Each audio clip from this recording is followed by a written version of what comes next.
करी हूँ। देखिए, अभी भगवान कितना अच्छा बता रहे थे। कहा कि तुम बड़े कंजूस हो, तुम अभी भी हर चीज़ में कंजूसी करते हो। भगवान ने बोला ना, कहा कि देखो, अपने अंदर झांक के देखो कि अभी भी तुमको क्या चाहिए। अपने से पूछो कि आखिर तुम क्या चाहते हो, और एक कागज पेन ले करके उसको लिखो। जो परमात्मा ने तुमको दिया है उसको एक तरफ लिखो, और जो नहीं दिया उसको एक तरफ लिखो। तो भगवान ने कितनी अच्छी बात बताई। कहा कि जब तुम उसको लिखोगे तो तुम पाओगे कि तुमको भगवान ने 100 चीज़ें दी होंगी और शायद एक चीज़ नहीं दी होगी, और वो भी तुमको ऐसा लग रहा है कि नहीं दी है। क्यों? क्योंकि तुम्हारा विचार उसके विचार से नहीं मिल रहा है। अगर तुम गुरु के पास उसको लेके आओगे तो गुरु तुमको उसमें भी दिखा देगा कि भगवान ने तुमको ये भी दे रखा है, लेकिन चूंकि तुम्हारी मनोदशा वैसी नहीं होती है, तुम्हें ये महसूस हो रहा है कि हमको नहीं मिला है, लेकिन ऐसा नहीं है। भगवान ने बोला ना, कहा कि तुम बहुत अधिक कंजूस होते हो। जैसे बनिए के पास जाओ तो बनिए से कहते हैं ना कि भैया ये दे दे, तो वो देना नहीं चाहता है। तो उससे कहो भैया ये ले ले, तो लेने को वो तैयार होता है। तो वही चीज भगवान ने बोला, कहा कि देखो, अभी भी अपने से पूछो कि तुम्हें अभी भी किस चीज की आवश्यकता है, और ईश्वर पर विश्वास रखो। आप सोचिए ना कि कोई भी कार्य अगर तुम इच्छा रख के नहीं करते हो तो क्या उसकी पूर्ति नहीं होती है? आप सोचो, कितने कार्य आप अनायास करते हो और उसका फल भी आपको मिल जाता है। तो भगवान का यही कहना है कि फल की इच्छा रख के अगर कोई कार्य करोगे और उसमें सफलता नहीं मिलती है तो आदमी दुखी होता है, सुखी होता है। सफलता मिली तो सुख मिला, और असफलता मिली तो दुख मिला। तो भगवान ने क्या कहा? कहा कि किसी भी कार्य को करो तो तुम अपना मैक्सिमम एफर्ट करो, अपना पूर्ण पुरुषार्थ करो उस कार्य को करने के लिए। फिर उसमें जो भी तुम्हारे भाग में सफलता है या असफलता है वो तो ईश्वर के हाथ में है ना। अगर तुम्हारी प्रारब्ध में है तो वो तुमको मिलके रहेगा, लेकिन अगर तुमने ये सोच के एफर्ट किया कि हमको इसमें इतना मिलना है और नहीं मिला तो तुमको कष्ट होता है। तो इसीलिए भगवान ने देखिए बोला ना हमेशा कि adjust your will with the will of God. और अभी भगवान ने कितना सुंदर बोला, कहा कि सोचो कि तुम परमात्मा का चिंतन निरंतर क्यों नहीं कर पाते हो। भगवान ने कहा है कि तुम निरंतर चिंतन करो। कहा जब तुम माया का चिंतन निरंतर कर लेते हो, परिवार का चिंतन निरंतर कर लेते हो, बच्चे का चिंतन निरंतर कर लेते हो, चाहे तुम कितने भी व्यस्त हो, लेकिन देखो तुम्हारा मन वहां चला जाता है। तो जब वहां उसका चिंतन कर सकते हो तो परमात्मा का चिंतन क्यों नहीं कर सकते हो? और आप देखिएगा, ये हमने महसूस किया है कि जब आप ईश्वर के चिंतन में रहते हैं तो आप देखिएगा कि आपका सब कार्य इतना बढ़िया होता है कि जिसकी आप कल्पना नहीं कर सकते। ऑटोमेटिक कार्य होता है। और जब आप ईश्वर के चिंतन से हटते हैं और ये सोचते हैं कि मैं करने वाला हूं, तो देखिए वो कार्य उतना अच्छा नहीं होता है। तो यहां पर कहीं पर हमारा विश्वास उस परमात्मा के प्रति कम होता है ना, तभी तो हमारा चिंतन टूटता है। जैसे गोपियों के लिए बोलते हैं ना कि गोपियां हर समय भगवान कृष्ण के चिंतन में रहती थी। जब उनके पेट में दर्द हुआ तो बोला ना कि भैया इनके पेट का दर्द ठीक हो सकता है अगर कोई इनको अपने पैर की धोवन दे दे, तो इनका पेट का दर्द ठीक हो सकता है। तो किसी ने उनको पैर की धोवन नहीं दी ना, लेकिन गोपियों ने वो तुरंत तत्काल तैयार हो गई कि तत्क्षण तैयार हो गई कि हमको चाहे कितना भी घनघोर नर्क मिले, लेकिन मेरे कान्हा के पेट का दर्द ठीक होना चाहिए। तो क्यों? क्योंकि वो हर पल ईश्वर के चिंतन में रहती थी। तो इसलिए देखिए, ये एक अभ्यास है। आप जब करेंगे तो धीरे धीरे धीरे धीरे हो जाएगा। एक दिन से कोई चीज नहीं हो सकती है, ये निरंतर अभ्यास से ये चीज हो सकती है। फिर इस पे एक बड़ा अच्छा भगवान बता रहे थे, कहा कि देखो, एक मित्र होता है, एक लड़के का एक मित्र होता है, वो बड़ा गहरा मित्र होता है और बहुत अच्छी उन दोनों में अंडरस्टैंडिंग होती है। तो काफी समय से वो अपने मित्र से नहीं मिला होता है। अब उसको उसका चिंतन चलता रहता है, वो सोचता है कि कैसे हम उससे मुलाकात करें, भेंट करें। तो उसके मन में आता है कि चलो ऐसा करते हैं कि उसको एक पत्र लिखते हैं।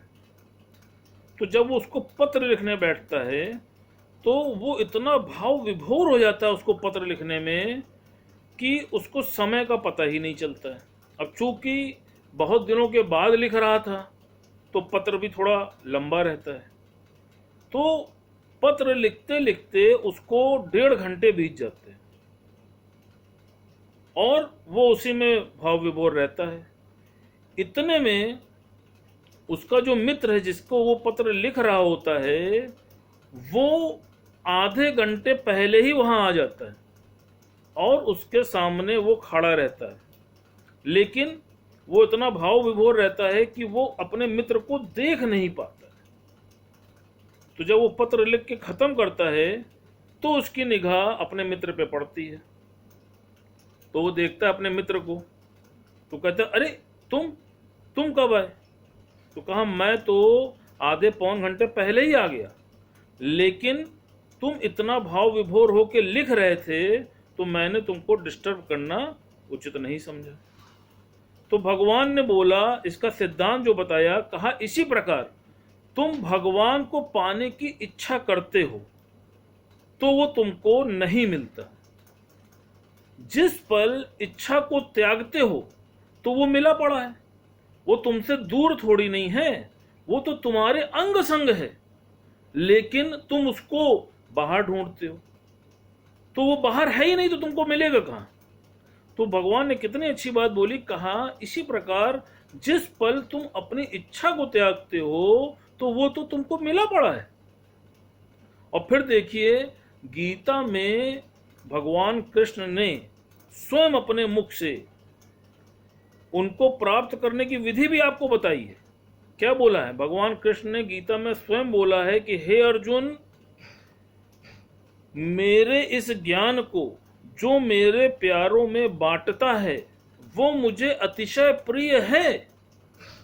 और फिर भी उनसे नहीं रहा गया तो उन्होंने क्या बोला आगे, कि वो मुझे अतिशय प्रिय है और उससे अधिक प्रिय ना मुझे कोई हुआ है और ना होगा। और फिर नहीं रह गया, उसके आगे भी बोला, कहा उसके योग क्षेम का भार मैं स्वयं उठाता हूं, किसी दूसरे को नहीं देता हूं। अब आप बताइए कि जो भगवान स्वयं इस चीज को आपसे कम्यूटेड है, कह रहा है परमात्मा स्वयं कि तुम्हारे योग क्षेम का भार मैं उठाने के लिए तैयार हूं, लेकिन फिर भी उस चीज को हम एडमिट नहीं कर पा रहे हैं और उस काम को छोड़ करके बाकी सब काम कर रहे हैं और उन संसाधनों से ईश्वर को प्राप्त करने की चेष्टा कर रहे हैं। तो अब आप बताइए कि इसमें भूल कौन कर रहा है? जब भगवान ने स्वयं अपने मुख से कह दिया कि मेरे इस कार्य को जो मेरे प्यारों में बांटता है वो मुझे अतिशय प्रिय है, तो अब आप सोचो कि आप क्यों नहीं इस कार्य को करते हो, क्यों बार बार माया में जाते हो? और फिर भगवान ने बोला ना कि माया तो प्रभु की दासी है, लेकिन अभी भी अपने से ये पूछें कि हम माया को यश कर रहे हैं कि परमात्मा को यश कर रहे हैं। फिर दूसरी बात ये पूछें कि आज भी हमें ईश्वर चाहिए कि पैसा चाहिए, तो आप पाइएगा कि अभी भी हम पैसे के ही पीछे ज्यादा भाग रहे हैं। इसीलिए गुरुजी को कहना पड़ा ना कि निरंतर ईश्वर का ध्यान करो। तो जब आप निरंतर आपकी लौ लग जाएगी परमात्मा से तो क्या होगा, फिर आप का मन कहीं इधर उधर नहीं भागेगा। और वैसे भी बोला है ना कि स्थिर मन ब्रह्म और अस्थिर मन संसार। देखिए ये भाव सागर है ना, जब आपका मन अस्थिर होता है तभी तो भय व्याप्त होता है। पल पल में भय होता है ना कि अरे ये ना हो जाए, अरे वो ना हो जाए। जैसे कल भी बात चली थी अनुकूल और प्रतिकूल स्थिति की, कि सोचो कि जिसके मन में परमात्मा का हर पल चिंतन चलेगा तो क्या उसके जीवन में कभी प्रतिकूल स्थिति आ सकती है क्या? आप सोच के देखिए।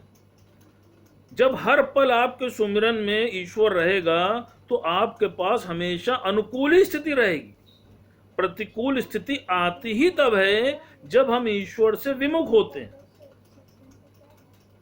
तो और फिर देखिए होता क्या है, जब हम ज्यादा माया में लिप्त हो जाते हैं तो हम धीरे धीरे ज्ञान से दूर होने लगते हैं। फिर हमको वो सच भासने लगता है, फिर हमको उसी में आनंद आने लगता है, और फिर हम किसी न किसी कारणवश ब्रह्म ज्ञान से दूर हो जाते हैं। तो भगवान ने बोला ना, कहा कि जो तुमको लग रहा है, आज तुमको लग रहा है कि मैं बहुत संपन्न हो गया हूं, आज मैं बहुत साउंड सिचुएशन में हूं, लेकिन क्या इसका भरोसा है? पल में पल से क्या हो जाए मानो तेरे शरीर का, पता नहीं तकदीर का। पता नहीं एक पल में क्या हो जाए। अभी आप बैठे हैं पूरा साम्राज्य बना के, सब कुछ अच्छा चल रहा है, लेकिन पल भर में अगर अभी शॉर्ट सर्किट हो गया और पूरा जल के खाक हो गया तो बताइए पल से पल में क्या हो सकता है? कुछ भी हो सकता है। लेकिन अगर वो ईश्वर आपके अंग संग है तो कोई आपका बाल भी बांका कर सकता है क्या? आप अपने अंदर झांक के देखो। तो जो सबसे बड़ी ताकत है उसको छोड़ के आप आर्टिफिशियल ताकत को जनरेट करने में लगे हुए हैं, और इसी की वजह से आप बार बार धोखा खा रहे हैं और बार बार आप विफल भी होते हैं।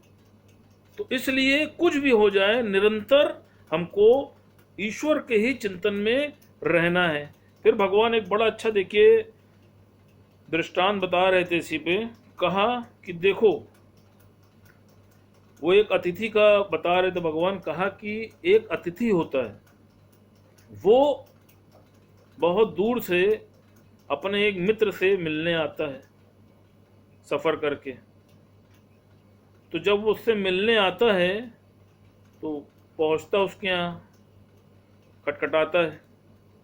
तो जो उसका मित्र होता है वो थोड़ा नशे में धुत होता है, तो उसने थोड़ा नशा करा होता है। तो जब वो खटखटाता है, देखता है कि उसका मित्र आया, तो उसको बैठाता है कि हाँ अरे आइए बैठिए। बड़ा प्रसन्न होता है उसको देख के। अब उसकी खातिरदारी के लिए उसके मन में आता है कि भाई इसको कुछ खातिरदारी करें, कुछ खिलाएं पिलाएं। तो उसके घर में कोई सामान उपलब्ध होता नहीं है बहुत अच्छा।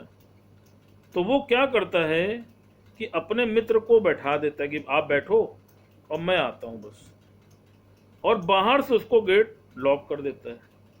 और लॉक करके जब वो जाने लगता है तो बाहर जिस घोड़े से उसका मित्र आया होता है वो उसको देखता है। तो वो घोड़ा काफी थका होता है। तो उसके मन में भाव आता है कि ये काफी थक गया है, तो लाओ कुछ इसकी मालिश पालिश कर दें।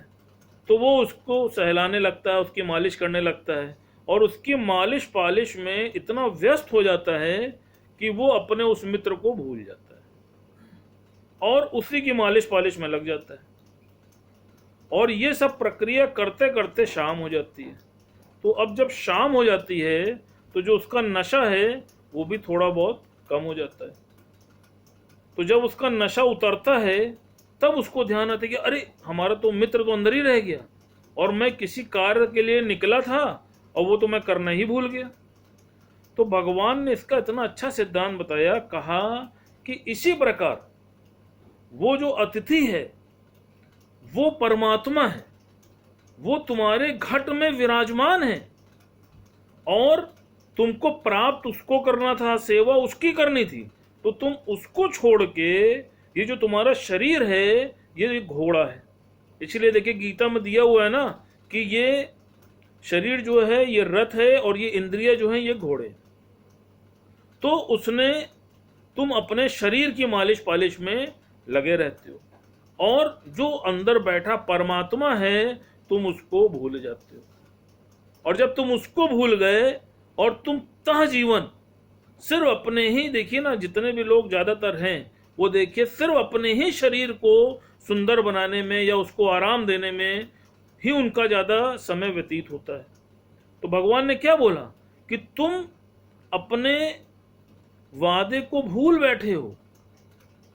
तुम्हारे अंदर जो घट में परमात्मा बैठा है तुम उसको भूल के तुम अपनी देह को ही सब कुछ मान बैठे हो, और जबकि ये देह भी विनाशी है। 7 दिन का ही तो जीवन है। भगवान ने बताया, कहा 7 दिन में ही तो कोई एक दिन चले जाओगे। सोम से लेकर इतवार के बीच में कोई ना कोई तो दिन होगा, तो उसी 7 दिन में ही से तो एक दिन तुम्हारा जाना है। तो 7 दिन के जीवन में तुम इस देह को अपना सत्य मान बैठे हो। जो भगवान ने बताया, कहा यह भी तो त्याग के ही जाना है। तो इसलिए जैसा भगवान ने बोला, कहा कि ये तुम्हारा जो शरीर है ये रथ है और ये इंद्रियां हैं घोड़े। अब आप ऐसे सोचो कि आप अपने मित्र भी स्वयं हो और अपने शत्रु भी स्वयं हो। अगर आप अपने साथ अपने शरीर का ध्यान रखते हो, इसको समय पे व्यायाम कराते हो, समय पे आराम कराते हो, समय पे इससे मेहनत लेते हो, समय में इसका पसीना निकालते हो, तो आप अपने मित्र हो। लेकिन अगर आप इसको केवल आराम ही आराम कराते हो और सुख बुद्धि रखते हुए केवल इसी की सेवा में लगे रहते हो, तो आप अपने शत्रु हो। क्यों? क्योंकि आप कभी अनुभव कीजिएगा कि इस धरती पे सबसे बड़ा जो माया है वो आपका अपना ये शरीर है। और आप देखिए कि मनो अनाज आपने अपने शरीर को खिलाया है, अच्छे से अच्छा इसको पहनाया है और अच्छे से अच्छी जगह इसको सुलाया है। इसके साथ जिस व्यक्ति का जितना सामर्थ्य है उसने अपने सामर्थ्य से भी अच्छा इसके साथ व्यवहार किया है, इसको बहुत सुख दिया है। लेकिन सबसे अधिक बेवफा जो है वो आपका अपना शरीर है, और सबसे पहले धोखा यही आपको देता है। आपके अपने वाले तो आपको बाद में धोखा देते हैं, लेकिन सबसे पहले धोखा जो देता है वो आपका अपना शरीर आपको देता है।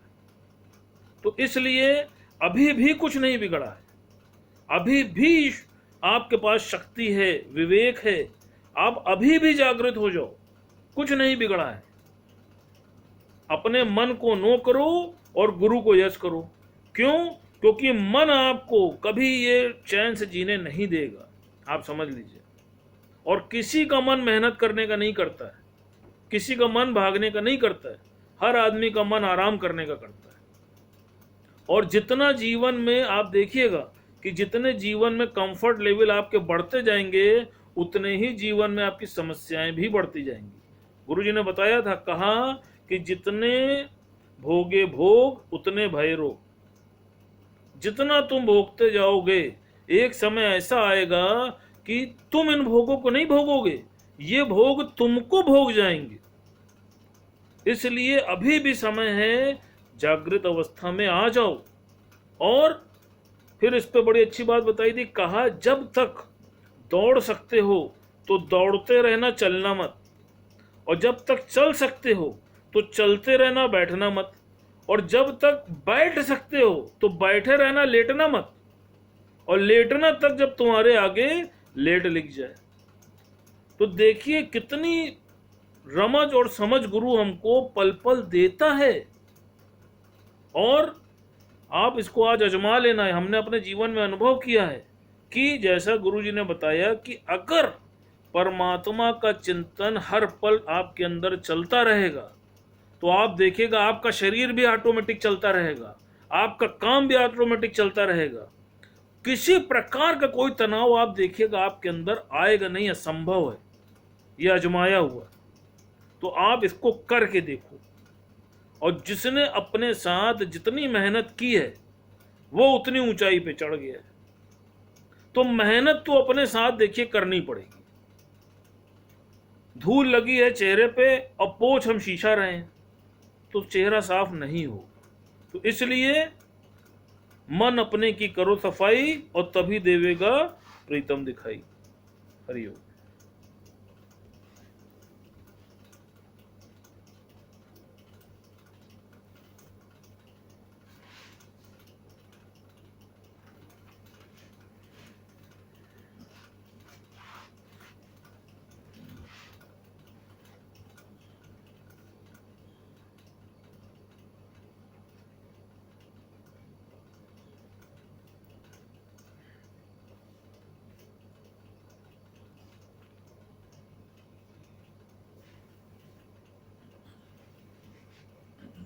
सही प्रेमी को हरिओम, राम राम।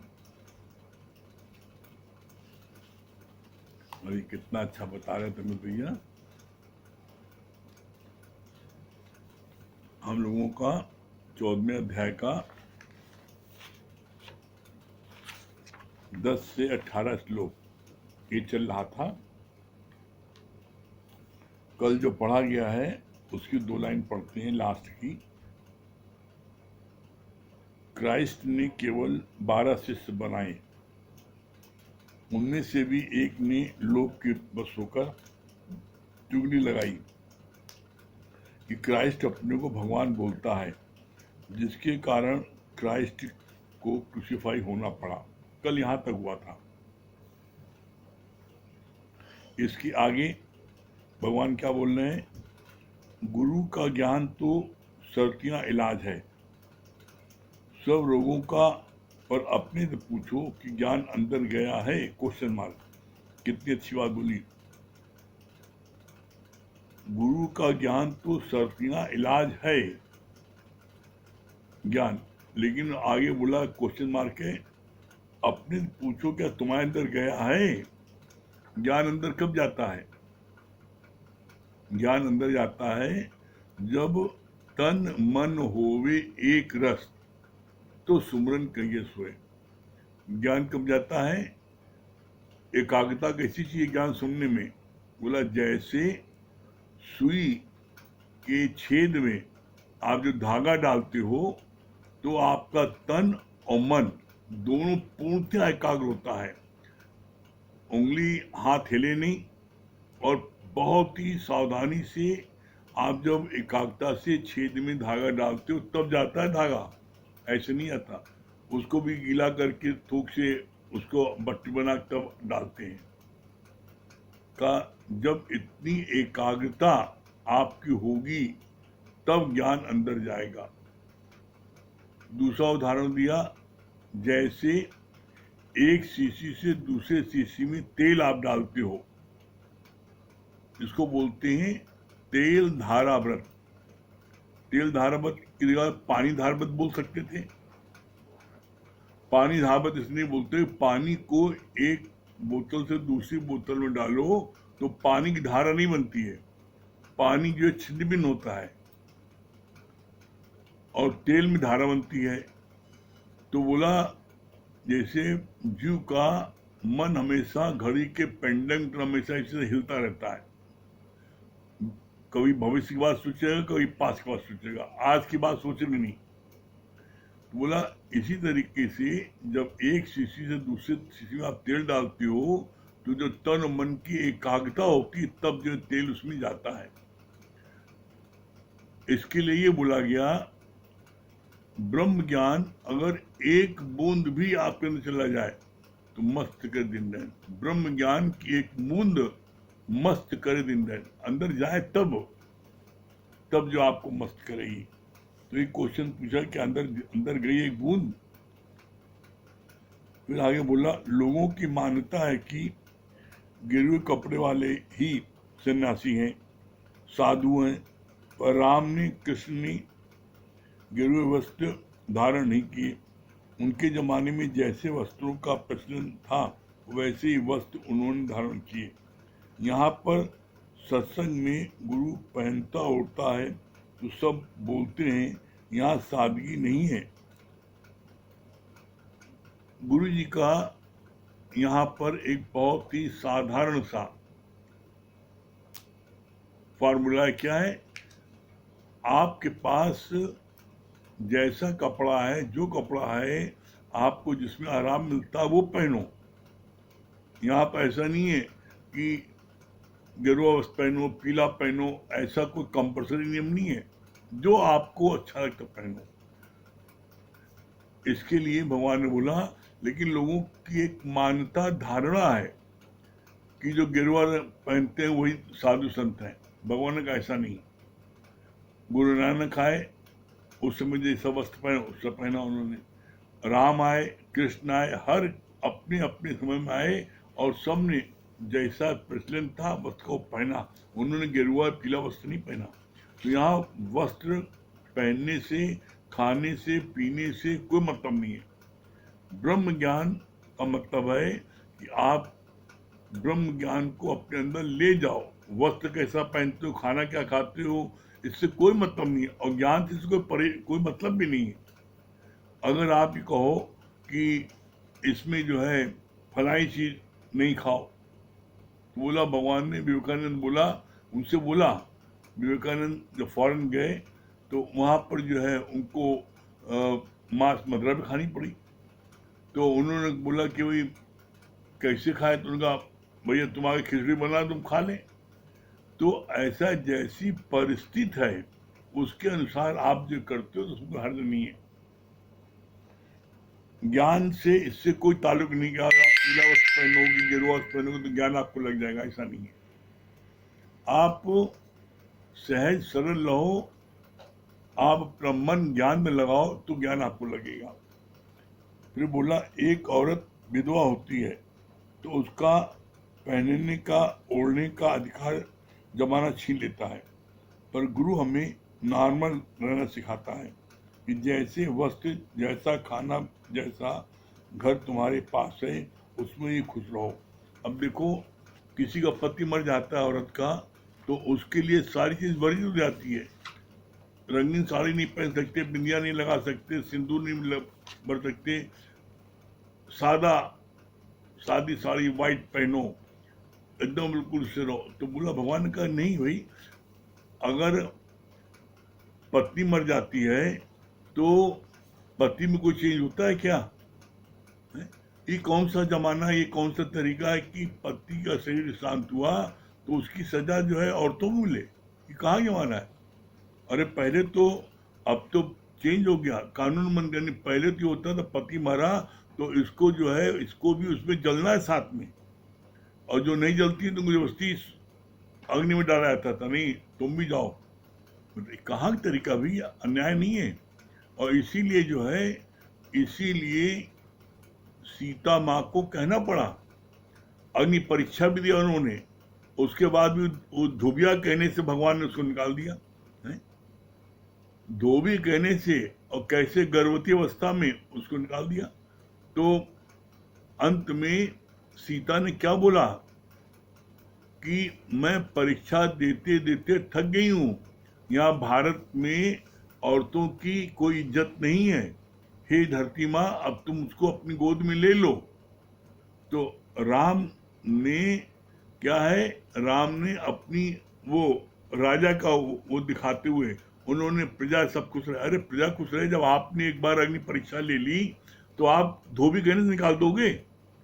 आज धोबी कहने से फिर कोई दूसरा कोई बोलेगा, उसके कहने से निकाल दोगे? तो अपना तुमको विश्वास नहीं पत्नी पर। दूसरे, आपने जब एक बार परीक्षा ले ली, अग्नि परीक्षा, अब दोबारा क्या जरूरत थी? इसीलिए दुखी होकर के सीता माँ ने अंत में कहा, अब ये झंझटियां खत्म कर देते हैं। जब ऋषि ने पूछा है तो उन्होंने बोला, अब ये झंझट खत्म हमेशा मैं कर दूंगा। और उन्होंने जिस समय मिलन हुआ राम से दरबार में, तो उन्होंने जो है, यहां तक देखिए, आपके ऋषि ने बोला कि मैं आज तक मैंने जितनी विद्या, जितना मैंने गेन किया है, अगर मैं झूठ बोलूं तो जो सब नष्ट हो जाए, सीता पवित्र है। उन्होंने तक कह दिया। हाँ, वाल्मीकि ने बोला, उन्होंने बोला कि मैं अपने उससे कह रहा हूं। अब सब कुछ कहने के बाद भी, उसके बाद भी राम ने उसको निकाल दिया है।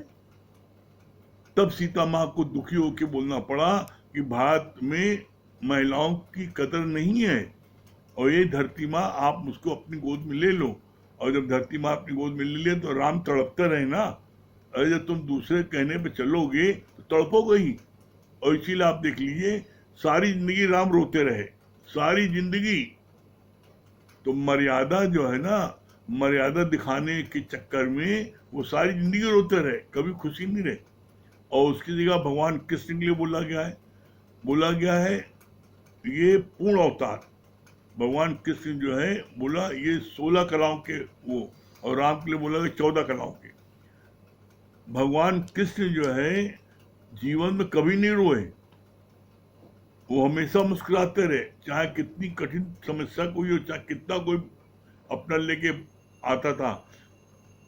पांडव और कौरव अपनी लड़ाई झगड़े की उसमें सहायता मांगने तो आए थे, कोई ज्ञान सुनने आए थे, लेकिन उन्होंने ज्ञान सुनाया और उन लोगों को जो है उनको पांडवों को राज दिलाया, और राज दिलाने के बाद में अपनी जल्दी के उन्होंने कोई दक्षिणा दी।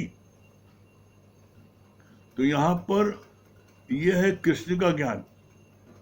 कृष्ण का ज्ञान क्या बोलता है?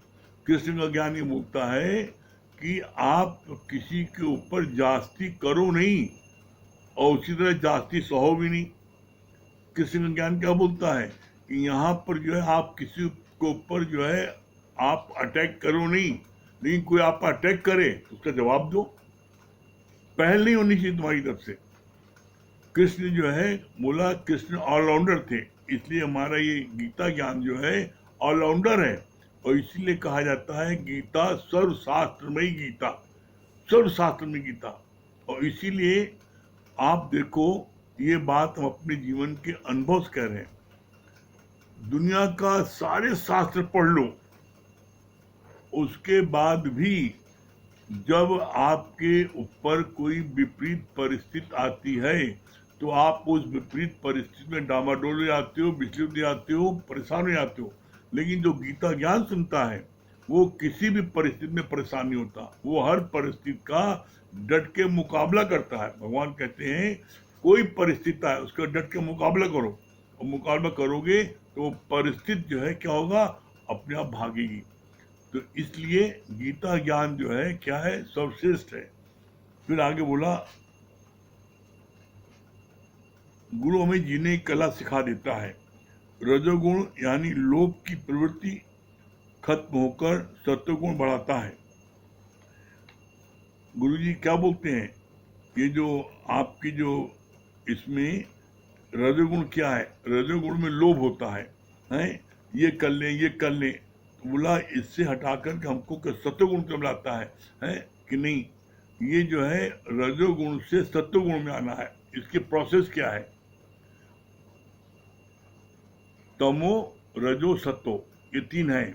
तो बोला आपको तमो से रजो में आना है। तमो जो है सबसे खराब माना जाता है, जिसमें जो है खाना पीना, ऐश करना, घूमना फिरना, दिन भर सोना, आज का काम कल पे करना।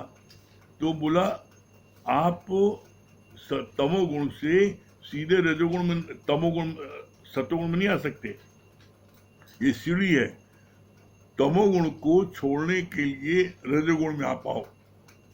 कैसे, उससे बेटर है आप दिन भर आलसी पे सो रहे हो, अपने लिए जी रहे हो, तो बोला मैं मेरे के लिए रजोगुण में क्या है, आप अपने बाल बच्चों के लिए क्या कर रहे हैं, परिवार के लिए क्या कर रहे हैं, तो उसमें हमें करना है। तो बोला उससे बेटर रजोगुण। रजोगुण में क्या है, वो इसमें भी क्या, मैं मेरे दायरा सिर्फ है अपने लिए। इससे ऊपर उठो, इससे किससे ऊपर उठो, इससे उठो सत्वगुण में। तो सत्वगुण में क्या है, आप जो है सर्व के हित के लिए कार्य कर रहे हैं, आप पूजा पाठ कर रहे हैं, आपका ये बोला। अब ये रजोगुण से सत्वगुण बेटर है, लेकिन इन तीनों गुण जो हैं, ये तीनों गुण तब भी आपको बांध के बैठे हैं, आपको अपने मोक्ष के द्वार पर नहीं पहुंचा सकते। इसलिए बोलेगा त्रिगुणातीत हो जाओ, सारे कर्म करते हुए। त्रिगुणातीत मतलब होता है मैं कुछ करने वाला नहीं हूं, परमात्मा की शक्ति के बदौलत मैं कार्य कर रहा हूं।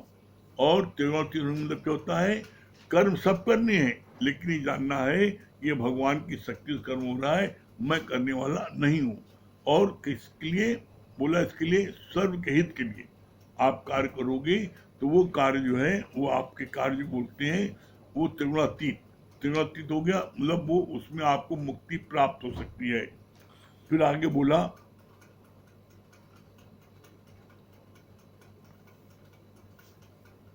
जब जहां से कुछ भी साथ जाएगा, क्या बोला? आप कितना भी लोभ कर दो, लोभ की प्रवृत्ति खत्म होकर सत्वगुण बढ़ता है। जब जहां से कुछ भी न साथ होगा, 2 गज कपन का कपड़ा तेरा लिबास होगा। जब यहाँ से तुम जाओगे, मरोगे, तो क्या होगा? मरोगे तो कोई चीज तुम्हारे साथ नहीं जाएगी, कुछ भी साथ नहीं जाएगा। तो ऐसे में तुम गलत कर्म क्यों करते हो? फिर बोला, प्रेम में तो आलस और प्रमाद खत्म हो जाता है, यानी तमोगुण खत्म हो जाते हैं। किसके? गुरु के प्रेम में। गुरु के प्रेम में आलस और प्रमाद खत्म हो जाता है, यानी तमोगुण खत्म हो जाता है। भले अकेले जाकर कोई कितना भी योग लगाए, साधना करे, तो भी उसको आनंद की प्राप्त नहीं होती। पर गुरु के संग हम सभी विकारों से सहज ही ऊंचे उठ जाते हैं और जीवन आनंद में भरपूर हो जाता है। कहने का अभिप्राय क्या गुरु का? आप कोई कार्य अकेले करो और उसी कार्य को गुरु के साथ करो, तो अकेले करने में आपको मायूसी आती है, कार्य करने में मन नहीं लगता है, उदासी आती है, कोई उसमें आपको आनंद की अनुभूति नहीं होती है। और वही कार्य आप गुरु के साथ करें, आप गुरु के साथ में किसी जगह गए, किसी भी जगह गुरु के साथ गए, तो उस समय आपको 4 गुना ज्यादा आनंद आता है। क्योंकि आपके मन में गुरु के प्रति श्रद्धा है, भक्ति है, प्रेम है। जो संग मिलता है तो उस समय हमको आनंद की प्राप्त होती है, इसलिए हम गुरु का संग करते हैं। फिर बोला एक व्यक्ति किसी के घर गया, चाय ऑफर हुई तो बोला चाय फीकी है। मेजबान ने कहा आपने कप में से चम्मच निकाल दिया, चीनी तो है चाय में, केवल मिला लीजिए। ऐसे ही आनंद तो हमारे अंदर ही है, पर पुरुषार्थ रूपी चम्मच चलाना पड़ता है। कितनी अच्छी बात बोली। चाय पीने के लिए दी गई, कप में चीनी पड़ी है, चम्मच पड़ा था उसमें, लेकिन गेस्ट ने क्या किया? उस चम्मच को अलग निकाल दिया और चाय पीने लगा। कभी चाय बड़ी फीकी है, भाई चाय फीकी है। उन्होंने क्या बोला उन्होंने, मेजबान ने, कि चाय फीकी नहीं है, चम्मच देखिए कप में पड़ा था, आपने चीनी को घोला नहीं, चीनी तो उसके अंदर थी पहले से, आपको चम्मच चलाना था तो आप मीठा होता, आपने निकाल दिया। तो बोला इसी तरीके से परमात्मा तो आपके अंदर ही है, आनंद तो आपके अंदर ही है, शांति तो आपके अंदर ही है, लेकिन जब आप अपनी जो इंद्रियों की शक्ति है बाहर से तोड़ के जब अंदर जोड़ोगे तब वो घुलेगी। है इंद्रियों की शक्तियां बाहर की ओर, जो बाहर से तोड़कर अंदर से जोड़ लो। जब आप अंदर जोड़ते हो और उसको जो है भगवान का कनेक्शन जोड़ते हो तो आपको आनंद की प्राप्त होती है। जैसे चम्मच से आपने चलाया तो मीठा हो गया चाय, उसी तरीके से जब आपने अंदर परमात्मा से कनेक्शन जोड़ा तो आपके अंदर में क्या इनलाइटमेंट हो गया, आपको आनंद की प्राप्ति हो गई। फिर आगे बोला अज्ञानी के ऊपर परिस्थितियां आती हैं तो वो कोयले की तरह राख हो जाता है। अज्ञानी के ऊपर परिस्थिति आती है तो कोयले की तरह राख हो जाता है। जिज्ञासु के ऊपर परिस्थिति आती है तो इस्पात बनता है, और ज्ञानी के ऊपर कोई हालत आती है तो वो सोने की तरह कुंदन बन जाता है। कितना सुंदर बोला, 3 बातें। अज्ञानी के ऊपर कोई विपरीत परिस्थिति आती है जीवन में तो क्या है, वो कोयले की तरह राख हो जाता है, मतलब एकदम बिल्कुल बुझ जाता है, डिप्रेशन में आ जाता है, हार्ट अटैक हो जाता है। और जिज्ञासु ऊपर आती है तो वो गुरु के ज्ञान से गुरु के ज्ञान से क्या होता है, वो जो है इस्पात बन जाता है। गुरु ज्ञान से वो इस्पात बनता है, वाणी गुरु लगाता है। बोला नहीं, जब कोई बात आती है तो गुरु के वचन को मन से मन मानिया, गुरु के वचन को लगाया तो वो क्या हुआ, जिज्ञासु इस्पात बन गया। लेकिन ज्ञानी क्या है, जब ज्ञानी के जीवन में कोई परिस्थिति आती है तो वो क्या होता है, वो कुंदन बन जाता है। कैसे, पत्थर आया तो अज्ञानी उससे ठोकर खा गिर जाता है, लेकिन ज्ञानी जो है उसको सीढ़ी बना के ऊपर चढ़ा जाता है। तो यहाँ पर बोला कि ज्ञानी जो है वो क्या है, कुंदन हो जाता है विपरीत परिस्थिति आने पर। फिर आगे बोला, अज्ञानी वाही बैल सम, दिन रात बोझा ढोए और त्यागी तमाशा देखकर सुख से जगे और सोए। कितना बढ़िया बोला। अज्ञानी जो है उसको पता ही नहीं मैं क्यों जी रहा हूं, वो बैल की तरह वो सिर्फ जो है सुबह से उठकर रात तक जो है काम में डटा है, हाय पैसा हाय पैसा हाय पैसा, भाग रहा है, दौड़ रहा है, उसका सुख नहीं लिया और बैल की तरह सिर्फ जो है वो मेहनत करता जा रहा है, कोल्हू कर रहा। लेकिन क्या बोला, ज्ञानी, ज्ञानी के लिए क्या बोला, ज्ञानी जो है सुख से सोए, सुख से तमाशा देखे। बोला, त्यागी तमाशा देखकर सुख से जगे और सुख से सोए। जो ज्ञानी होता है वो जगत के तमाशा देखता है और खूब खूब सुख से सोता है और सुख से जगता है, वो किसी बात की चिंता नहीं करता। फिर आगे बोला, सत्वगुणी को स्वर्ग, रजोगुणी को मनुष्य योनि और तमोगुणी को कीट पतंगे आदि योनियों में बारंबार भटकना पड़ता है। तीनों को वर्णन कर दिया। अगर कोई सत्वगुणी व्यक्ति है, सत्कर्म करता है तो स्वर्ग जाता है, रजोगुणी है तो मनुष्य योनि पाता है, और तमोगुणी है तो कीट पतंगे गोजर बिच्छू बनता है। फिर आगे बोला, सभी कर्म बंधन रूप हैं।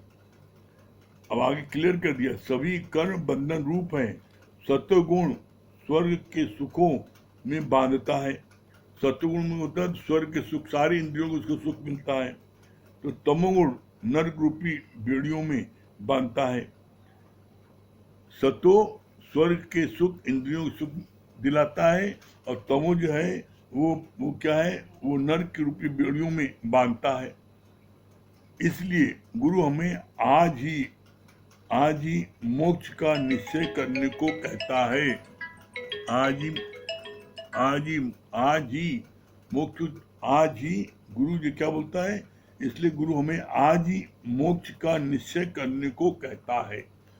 मतलब त्रिगुणातीत होने को कहता है कि नो कर्मा, जब नो कर्मा होगा तभी आप मोक्ष को प्राप्त हो सकते हो। अगर किसी भी कर्म में आप बंध होगे तो आपको आवागमन का चक्कर मिलेगा। आप सत्वगुण में बंधोगे तो आपको जो है स्वर्ग के सारी इंद्रियों को सुख मिलेगा, रजोगुण में बंधोगे तो आपको जो है मनुष्योनी मिलेगी, और तमोगुण में बंधोगे तो आपको कीट पतंगे गोजर बिच्छू के जन्म मिलेगा। इसलिए किसी भी गुण में फंसो नहीं, आप तीनों गुण से उपराम हो जाओ तो आपको मुक्ति प्राप्त हो जाएगी। ठीक है, हाँ आइए सत्य भैया आइए।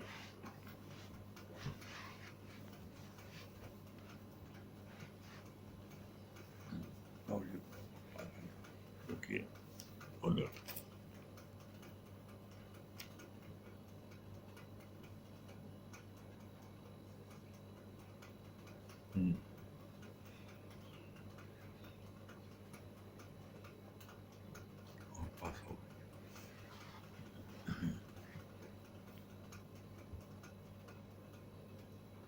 सत्य भजन सुनाने जा रहे हैं।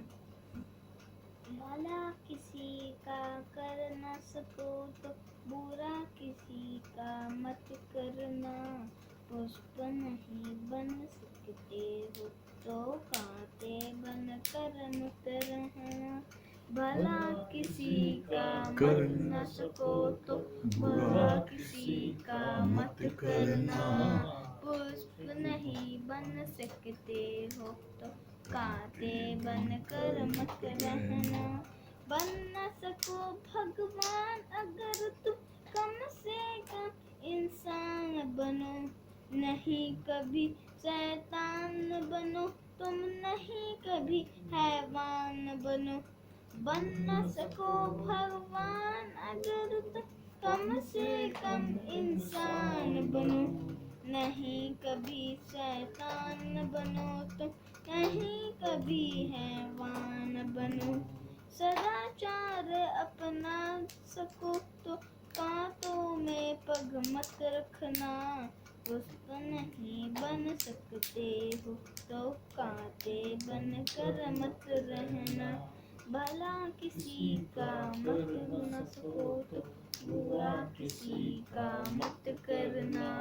पुष्प नहीं बन सकते हो तो कांटे बनकर मत चुभना। बहुत सुंदर, बहुत सुंदर। आइए अनु भैया।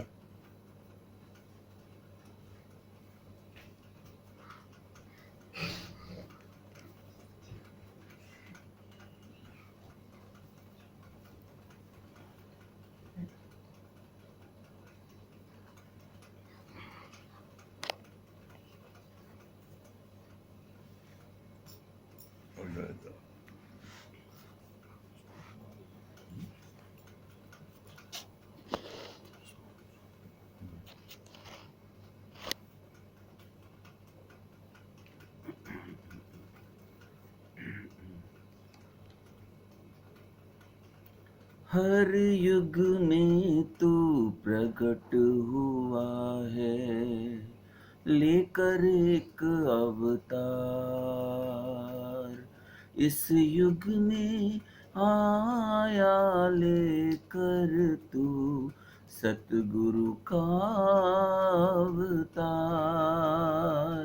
हर युग में तू प्रकट हुआ है, लेकर एक अवतार। इस युग में आया लेकर तू सतगुरु का अवतार। हर युग में तू प्रकट हुआ है। जो भी राह तू दिखलाए तुझसे आ मिलती है। कुछ भी नहीं असंभव, फिर कुमली भी कली खिलती है। मन की कली तू फूल बनाए, पाए तेरा आकार। इस युग में आया लेकर तू सतगुरु का अवतार। हर युग में तू प्रकट हुआ है, लेकर एक अवतार। इस युग में आया लेकर तू सतगुरु का अवतार। हर युग में तू प्रकट हुआ है। देह किया धारण तूने, कष्ट भी कितने उठाए। हंस के प्रेम की बोली से दुख सबके है मिटाए। आया तू फिर से भगवन, करने सबका उद्धार। आया तू फिर से भगवन, करने सबका उद्धार।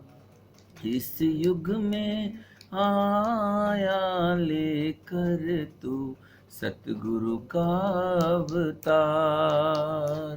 हर युग में तू प्रकट हुआ है, लेकर एक अवतार।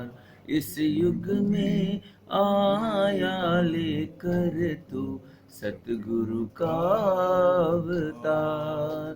खेल अनोखा खेले तू, हम हैं खिलाड़ी तेरे। जो तुझ तक आ पहुँचे उसको जन्म मरण ना घेरे। कर दे हमको शांत स्वरूप, कर दे हमको शांत स्वरूप, कर दे हमको शांत स्वरूप, तुझ सा एक निराकार। इस युग में आया लेकर तू सतगुरु का अवतार, हर युग में तू प्रकट हुआ है लेकर एक अवतार। इस युग में आया लेकर तू सतगुरु का अवतार, आया तू फिर से भगवन करने सबका उद्धार।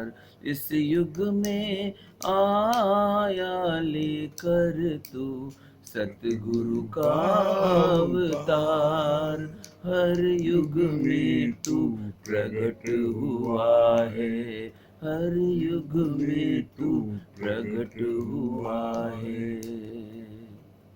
बहुत सुंदर अनु भैया, बहुत सुंदर। हाँ महेश भैया,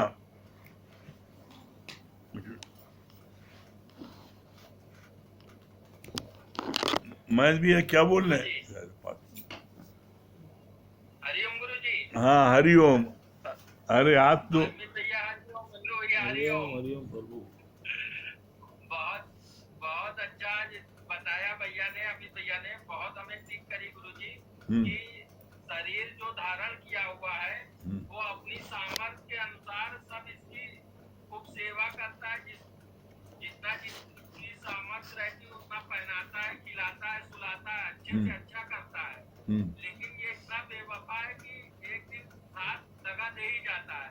हाँ लेकिन इन्होंने बताया ना कि अगर गुरु का ज्ञान हमें मतलब अंदर से, आपने पैसा कौड़ी कितना भी इकट्ठा किया है लेकिन एक पल में जैसे शॉर्ट सर्किट हो जाए, मतलब कुछ हो जाए, मतलब एक पल का भी भरोसा नहीं, जैसा गुरु जी ने बताया। लेकिन ज्ञान लेने से कितना अंदर से ताकत मिलती है। हम तो भैया लोगों को देख के प्रेरणा ले रहे हैं। जैसे हम एक बात सुनते थे ना कि आदमी कहता है कि अबे तुम अपनी चिंता करो, हम 100 रन बनाए चुके हैं। जो चैंपियन है वो चैंपियन है। मतलब ये बात, मतलब सत्संग में बहुत लोग खिल्ली उड़ाया करते थे कि मतलब अमित भैया लोग माया में डूबे हैं, लेकिन जो चैंपियन है वो उसको किसी चीज की जरूरत नहीं, जो जिधर जिस राह में बैठेगा वहाँ चैंपियन हो जाएगा। तो सच में गुरु की ऐसी असीम कृपा है, हमको तो बहुत लाख लाख शुक्राना निकलता है। भगवान का भी लॉकडाउन लगा दिया तो भैया लोगों के अंदर से कैसे बोरिंग की तरह ज्ञान प्रकट हो रहा है। और आपने भी बताया था कि माया में जैसे सीता ने भगवान को परीक्षा दे दी, अग्नि परीक्षा, लेकिन फिर प्रजा के कहने पे उसको वनवास दे दिया, मतलब गर्भवती स्त्री को निकाल दिया। तो आपने बताया ना कि ये ज्ञान जो है बहुत मर्यादा का नहीं है। जैसे आपने ऑनलाइन सत्संग शुरू किया, मर्यादा बहुत बात आई कि इस समय इनका सत्संग है, उसका सत्संग है, मतलब बहुत क्रॉस क्वेश्चन हुए।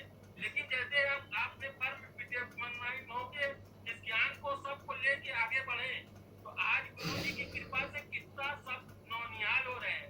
और दूसरी बात तो अनु भैया का तो कोई जोड़ ही नहीं, वो सिक्सर पे सिक्सर लगाए पड़े हैं, कोई अपोनेंट को पॉइंट दे ही नहीं रहे कि वो आउट हो। मतलब इतना निरंतर नया भजन सुनाते हैं, बहुत अच्छा लग रहा है। और हम तो ये देख रहे हैं कि जैसे हमें ये बात बहुत ठीक करती है कि जब कोई बड़ा ऊपर वाला सही होता है तो नीचे वाला ऑटोमेटिक सही होता है। अमित भैया, अनु भैया के आने से जितने भी वीडियो बनती सब खुली रहती है अब। और संत भैया के भजन गाने से हम देख रहे हैं कि जो छोटे बच्चे नहीं बैठते थे वो भूमि मुक्ति का हम बात करते हैं कि आजकल इधर उधर चकती रहती, लेकिन आज खुद बैठी है और बच्चे भी वीडियो में दिख रहे हैं।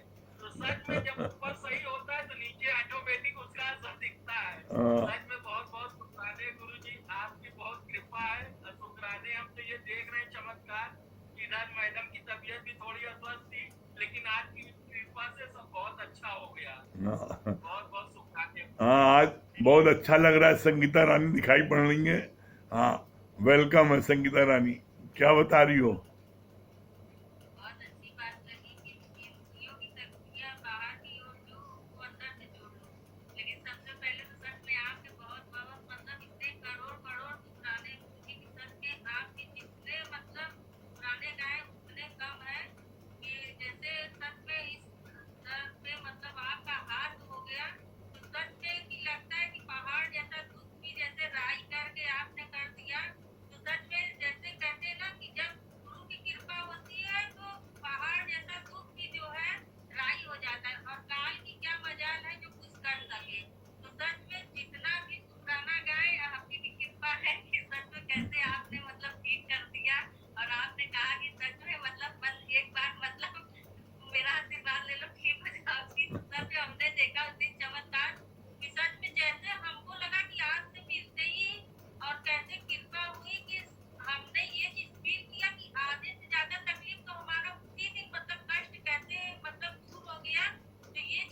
बहुत अच्छा, हरिओम। हाँ नीलू जी,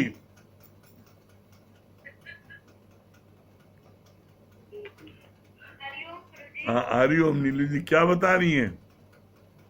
अरे गुरुजी, इतना अंदर इतनी खुशी होती है, इतना मतलब बता नहीं सकते। अनु भैया के भजन जब भजन गाए तो हम लोग खो गए। तो वास्तव में हर युग में प्रकट हुआ। भैया एक बात कहेंगे, हम लोग को भी नंबर लगा दीजिए।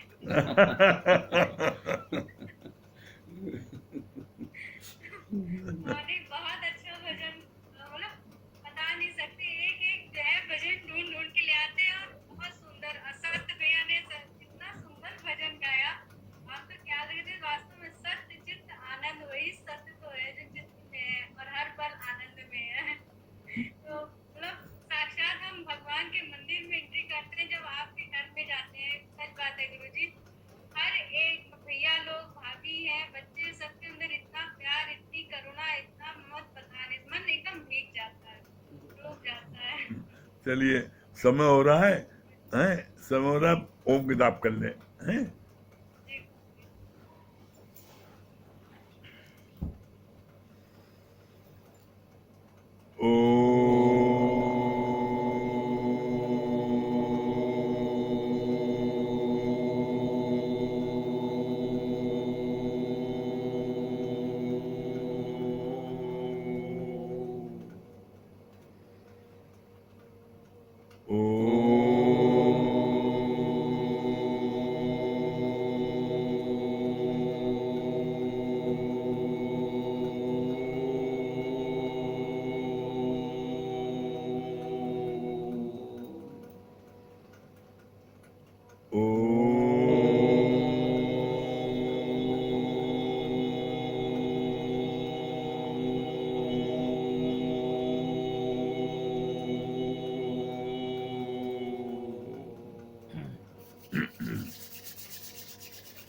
सही प्रेमियों को हरिओम, राम राम।